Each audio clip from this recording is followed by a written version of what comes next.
I'll fly away, old glory I'll. Country music touches the hearts and souls of everyone in Appalachia, the birthplace of country music. I'm Jim Clayton. Join me as we explore 100 years of country music history on East Tennessee PBS. On September 24, 1904, two Southern Railway passenger trains collided in a head-on collision near the town of New Market, Tennessee. It wasn't long before that deadly tragedy made its way into East Tennessee folk songs. One of those songs actually started out as a broadside poem written by Whitesburg, Tennessee resident R.H. Brooks.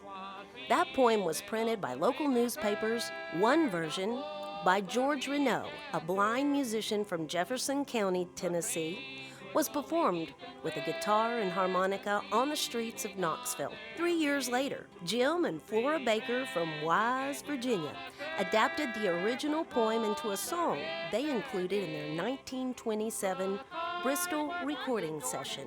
Retelling of tragedies through music not only helped memorialize these events, but satisfied that East Tennessee penchant for good storytelling.